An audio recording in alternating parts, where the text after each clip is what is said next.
दोस्तों अगर आप भी राहुल और संजू को बेहतरीन खिलाड़ी और कप्तान मानते हैं तो वीडियो को लाइक जरूर कीजिएगा। दोस्तों तीसरे वनडे में भारतीय खिलाड़ियों ने बुरी तरीके से अफ्रीका को पीट कर 2-1 से वनडे सीरीज में कब्जा जमाया तो तेम्बा बवुमा का तो गुस्सा ही फूट पड़ा। जहां भारत को बेईमान बताते हुए इस खिलाड़ी ने तो अपनी हार को एक्सेप्ट करने से इनकार कर दिया और टेस्ट सीरीज के लिए टीम इंडिया को धमकी देते हुए जो कह दिया, उनकी बातें सुनकर तो आपका भी खून खौल जाएगा। तो आखिरकार कैसे जीत के बाद भी बवुमा ने कर दी भारत की बेइज्जती, उनका पूरा बयान तो हम आपको दिखाएंगे, लेकिन उससे पहले आपको क्या लगता है कि कौन था भारत की जीत का सबसे बड़ा हीरो, राहुल, संजू, रिंकू या फिर कोई और? हमें नीचे कमेंट करके जरूर बताएं। दोस्तों 1-1 से बराबरी पर खड़ी वनडे सीरीज के आखिरी मुकाबला करो या मरो का हो चुका था। इस निर्णायक मैच में टीम इंडिया को पहले बल्लेबाजी करने का मौका मिला और फिर संजू सैमसन का मैजिक हमें देखने को मिला। लंबे समय बाद इस खिलाड़ी ने अपनी असली काबिलियत का प्रदर्शन दिखाते हुए 114 गेंद पर 108 रनों की ऐतिहासिक पारी खेली और अपने वनडे करियर का पहला इंटरनेशनल शतक जड़ा। इस खूबसूरत पारी को उन्होंने 6 चौके तो वहीं 3 खतरनाक छक्कों से सजाया था। 77 गेंद पर 52 रन बनाकर तिलक ने उनका बखूबी साथ निभाया तो रिंकू ने भी 27 गेंद पर 38 रन बनाए। टीम इंडिया ने 50 ओवर में 296 रन बना लिए थे। इसका पीछा करना अफ्रीका के लिए अंगारों पर चलने से कम नहीं था। हालांकि अफ्रीका ने हमें कड़ी टक्कर दी। पिछले मैच में शतक वीर टोनी ते जॉर्जी ने इस बार भी 87 गेंद पर 81 रन बनाए। कप्तान मार्करम ने भी 36 रन बनाकर भारत को काफी परेशान किया, लेकिन अंत में भारतीय गेंदबाजों ने अफ्रीकी बल्लेबाजों को नाच नचाते हुए अंत में बुरी तरीके से पीटा और 2-1 से इस वनडे सीरीज को जीतकर इतिहास ही रच दिया। बस फिर क्या था, अफ्रीकी खिलाड़ी तो अभी भी इस पर भरोसा करने को तैयार नहीं है। यहां तक कि तेम्बा बवुमा ने तो अब इस मुकाबले में बेईमानी के आरोप भी लगाते हुए हमें ही झूठा करार दे दिया। जी हाँ दोस्तों, उन्होंने कहा है कि मैं बेहद निराश हूं कि हमारी टीम ने इतना खराब खेला है। यदि हमने इंडिया को पहले बैटिंग करने दिया होता तो उसके पीछे जरूर कोई जान नीति रही होगी, लेकिन भारतीय गेंदबाजों का प्रदर्शन अनएक्सपेक्टेड था। पूरी सीरीज में ऐसा ही होता आया है और आज तो एम्पायर ने भी हमें सरप्राइज किया। एक नहीं 2-2 3-3 बार ऐसे लम्हे आए जब एम्पायर्स कॉल के चलते टीम इंडिया को विकेट मिला था। यदि वो फैसले हमारे हक में जाते तो मैच का रिजल्ट कुछ और ही होता। कई बार हमारे खिलाड़ियों ने गलती की और रिव्यू का इस्तेमाल नहीं किया, नहीं तो हम भी टीम इंडिया को कड़ी चुनौती दे सकते थे। कुल मिलाकर इस मुकाबले में कई ऐसी चीजें थी जो हमारे हित में नहीं गई और जब सब कुछ अपने विपरीत होता है तब आप मैच जीतने का सोच भी नहीं सकते और यही हुआ, हम अंत में हार गए। तो केवल वही नहीं, आगे उन्होंने टीम इंडिया को धमकाते हुए कहा कि इस जीत से भारत को अधिक खुश नहीं होना चाहिए, क्योंकि असली चुनौती तो टेस्ट मैचों में होती है। कुछ दिन वो अपनी जीत को सेलिब्रेट कर सकते हैं, लेकिन अफ्रीका में टेस्ट सीरीज जीतने के लिए उन्हें कुछ बहुत ही बेहतरीन करना होगा और हम उन्हें ऐसा कुछ करने देने वाले नहीं है।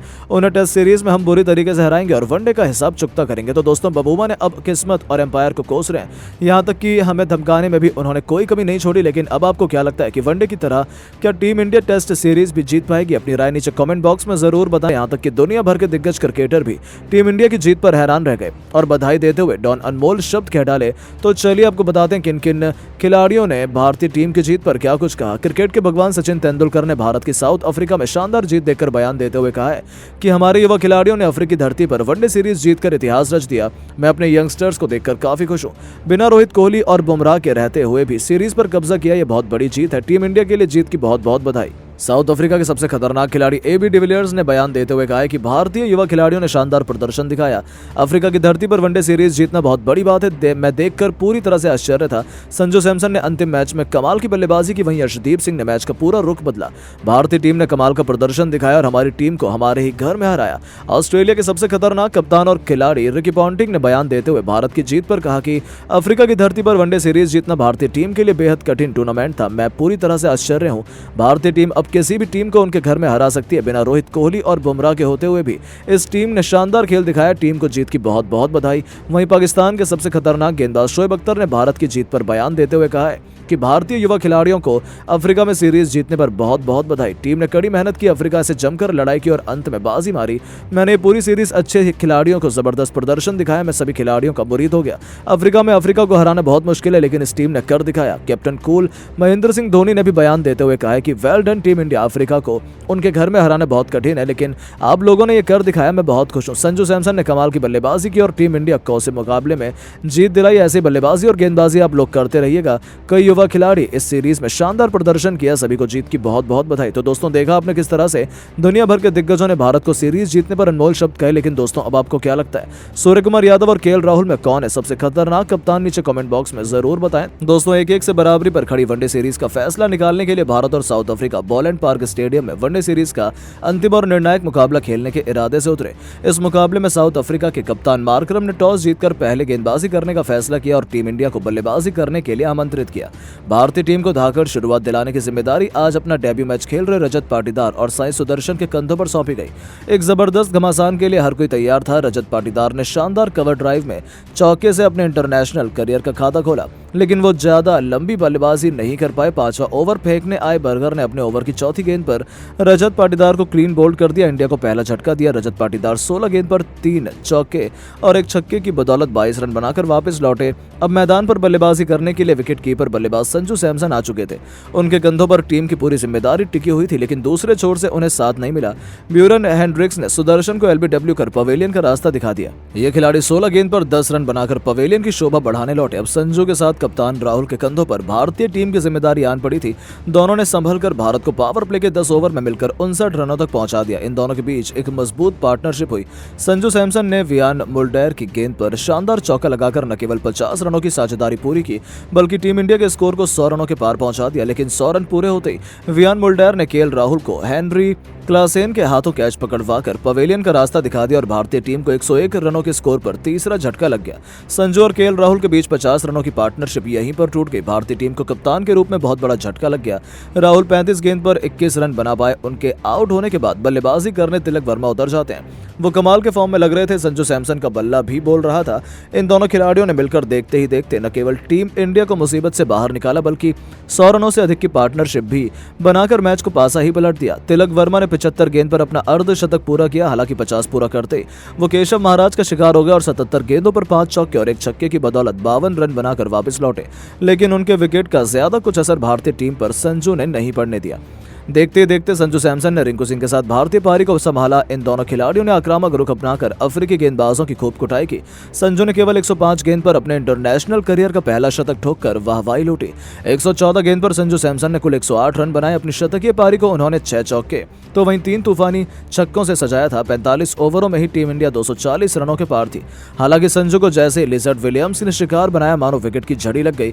अक्षर पटेल केवल एक तो वॉशिंगटन सुंदर 14 रन बनाकर वापस लौट गए, लेकिन रिंकू ने हार नहीं मानी। केवल 27 गेंदों पर 3 चौके और 2 तूफानी छक्कों की बदौलत 38 रन बनाकर उन्होंने भारतीय टीम को 50 ओवर में 296 रनों तक पहुंचा दिया।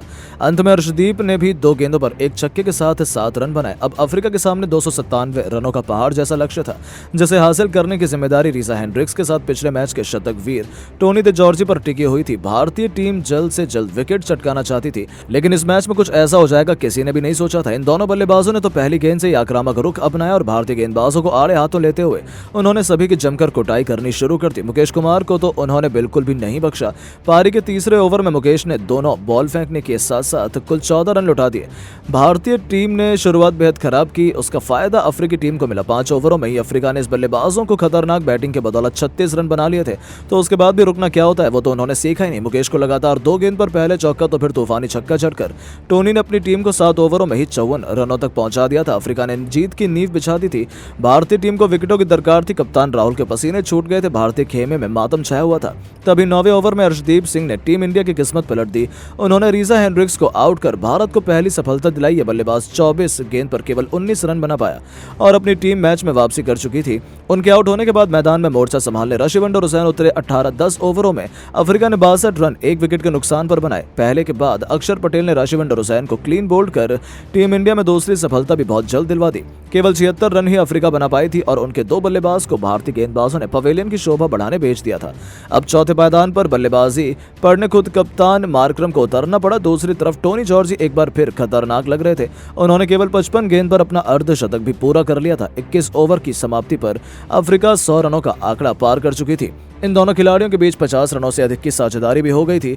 भारतीय टीम मुकाबले से बाहर जा रही थी, लेकिन एक बार फिर भारत की वापसी का ऐलान हुआ। वॉशिंगटन सुंदर ने एडन मार्करम को चलता कर मुकाबले में एक बार फिर से उम्मीदों को जिंदा कर दिया था। कप्तान मार्करम 41 गेंद पर दोनों 2 चौके 1 छक्के की बदौलत 36 रन बनाकर चलते बने। अब टोनी जॉर्जी के साथ निभाने हेनरी क्लासेन आ चुके थे। 28 ओवरों में अफ्रीका ने 150 रनों का आंकड़ा पार कर दिया था। देखते ही देखते ये कांटे का मुकाबला आखिरी ओवर तक भी जा पहुंचा। ऐसे में संजू सैमसन की शतकीय पारी को देखकर दुनिया के तमाम दिग्गजों ने बड़ा बयान जारी कर दिया, जिसमें एबी डिविलियर्स ने बयान देते हुए कहा कि भारत और साउथ अफ्रीका के बीच खेले गए अंतिम वनडे मैच में संजू सैमसन ने तूफानी बल्लेबाजी की है। संजू सैमसन ने बेहतरीन बल्लेबाजी करते हुए सभी को बता दिया है कि वो इस टीम के एक ऐसे खिलाड़ी हैं जिनको हमेशा से कमजोर समझा गया है, लेकिन वो अपने प्रदर्शन के दम पर टीम को मजबूती दिलाने का कार्य कर सकते हैं। इसके अलावा उन्होंने आगे बयान देते हुए कहा है कि आज के मैच में संजू सैमसन शानदार बल्लेबाजी करते हुए भारत के सभी समर्थकों का दिल जीत लिया है और बता दिया है कि अब वो इसी तरीके से बल्लेबाजी करने के लिए आगे भी तैयार है।